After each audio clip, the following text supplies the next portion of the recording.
ज्योतिबा फूले से लेकर बाबा साहब डॉक्टर अंबेडकर तक हमेशा मुसलमानों ने सपोर्ट किया। अपनी हालत को चेंज करने की, अपनी तारीख को पढ़कर दोहराने की कोशिश नहीं करेंगे तो यकीनी तौर पर हम ऐसे ही मारे जाएंगे। किसी अजनबी से तुम दोस्ती का इजहार मत करना, किसी अजनबी से तुम दोस्ती का इजहार मत करना। बाम सेफ ने जो सीमा बताई है तुम उसको पार मत करना, बाम सेफ ने जो सीमा बताई है तुम उसको पार मत करना। और मेरे साथियों, तुमको मेरा मशवरा है ये, अगर न मालूम हो गहराई तो दरिया पार न करना, अगर न मालूम हो गहराई तो दरिया पार न करना।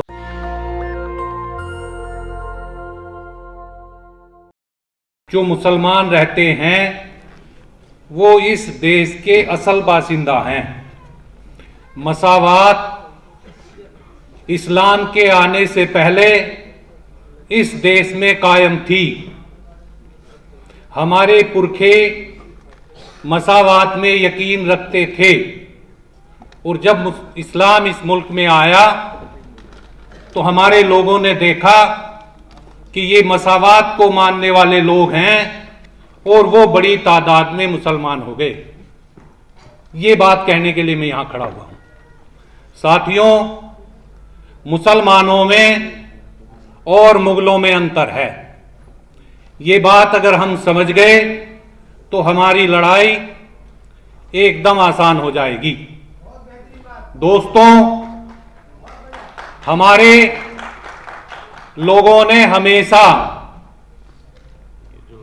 ज्योतिबा फूले से लेकर बाबा साहब डॉक्टर अंबेडकर तक हमेशा मुसलमानों ने सपोर्ट किया और उस सपोर्ट की वजह से इस मुल्क में जो आंदोलन चला 108 साल का, उस आंदोलन की बदौलत इस देश का दस्तूर बना, जिस दस्तूर में हमारे लोगों को SC, ST, OBC,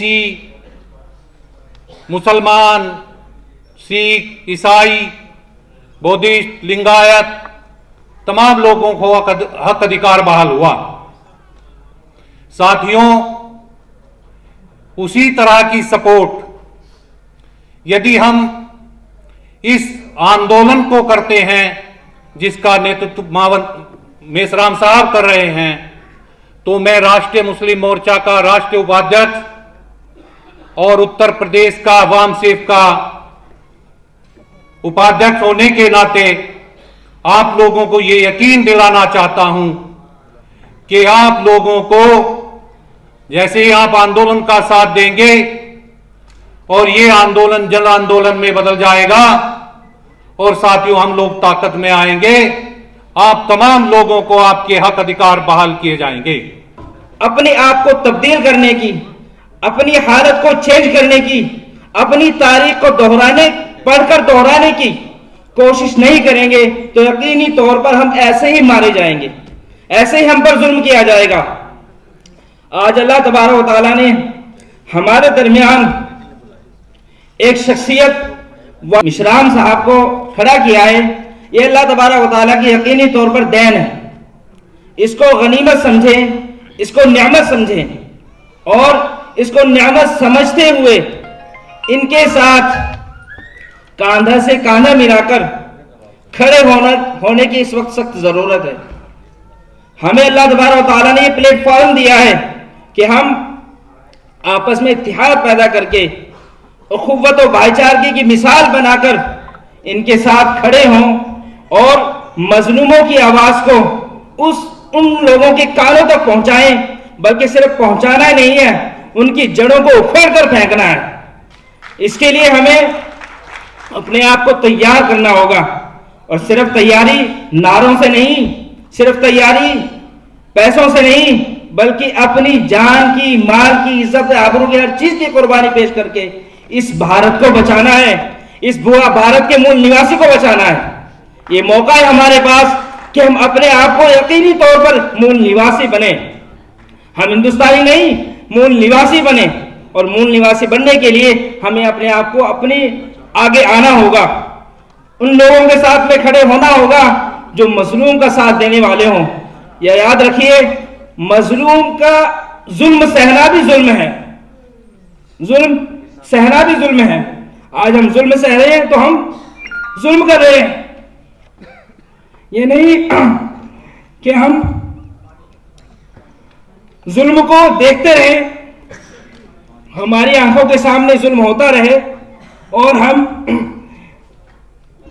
आंखें मूंद कर आगे चलते रहें। ऐसा नहीं होना चाहिए, बल्कि इस्लाम में तो यह है कि जुल्म को सबसे अदना दर्जा ईमान का यह है कि हम जुल्म को जुल्म समझें। हम अगर हमारे अंदर ताकत नहीं है कि जबान से कह सके, हाथों से उसका मुकाबला कर सके, तो दिल में तो कम से कम बुरा समझें, लेकिन हमारे अंदर ये हिस्स भी खत्म होती जा रही है। तो मैं इसीलिए बोल रहा हूं कि दिल के फगोले जल उठे सीने के दाग से, इस घर को आग लग गई घर के चिराग से।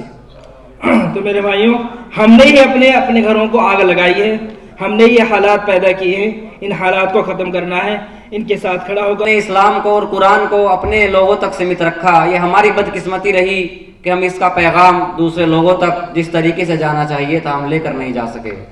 साथियों, इस्लाम जो है हुज़ूर सल्लल्लाहु अलैहि वसल्लम की आइडियोलॉजी आप लोगों ने देखी है कि जब वो इस्लाम को फैलाने का काम कर रहे थे, मसावात का काम कर रहे थे, तो वो तलवार के दम पर नहीं फैला रहे थे, बल्कि एक आइडियोलॉजी, एक अच्छी विचारधारा और अखलाक के दम पर इस्लाम को फैलाया जा रहा था।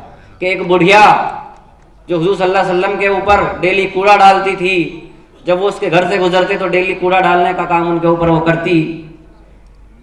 साथियों, एक दिन जब आपका वहां से गुजर हुआ तो उस बुढ़िया ने कूड़ा नहीं डाला, तो आपने पता करने की कोशिश की कि भाई मैं यहाँ से डेली गुजरता हूँ और एक बुढ़िया मेरे ऊपर डेली कूड़ा डालती है और मैं हंसकर यहाँ से गुजर जाता हूँ, ये क्या मसला है।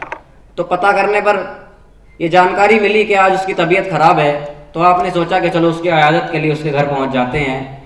तो आपके अखलाक को देखकर, आपकी जिंदा दिली को देखकर वो बुढ़िया जो है ईमान ले आती है। तो साथियों, मैं आप लोगों से यही कहना चाहता हूँ कि जो इस्लाम पैगाम देता है वो पैगाम हमारे चेहरों से नज़र आना चाहिए, हमारी सीरत से नज़र आना चाहिए और हमारी सूरत से भी नज़र आना चाहिए।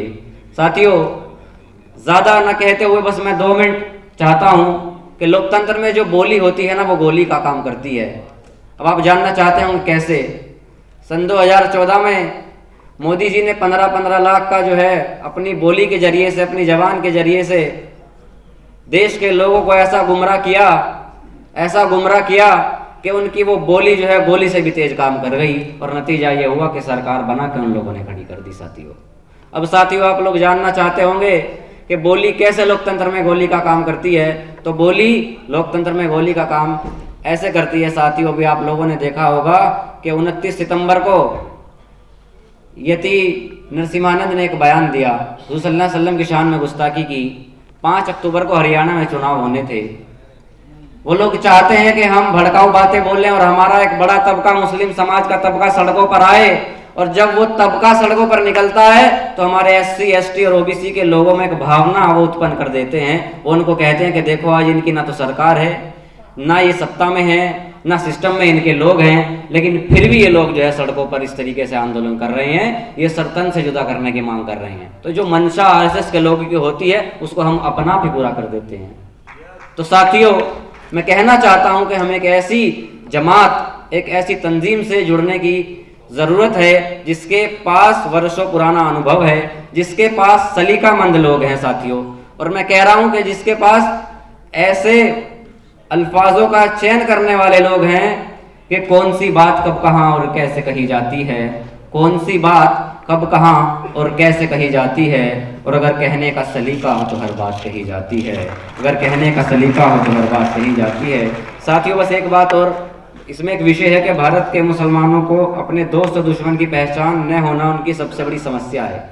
तो ये तो सबसे बड़ी समस्या है ही, इसके साथ साथ मुसलमानों का कोई गोल, कोई टारगेट सेट ना होना, वो भी सबसे बड़ी समस्या है। तो इसीलिए मैंने एक शेर लिखा है कि किसी अजनबी से तुम दोस्ती का इजहार मत करना, किसी अजनबी से तुम दोस्ती का इजहार मत करना, बाम सेफ ने जो सीमा बताई है तुम उसको पार मत करना, बाम सेफ ने जो सीमा बताई है तुम उसको पार मत करना। और मेरे साथियों, तुमको मेरा मशवरा है ये, अगर न मालूम हो गहराई तो दरिया पार न करना, अगर न मालूम हो गहराई तो दरिया पार ना करना। बहुत बहुत शुक्रिया।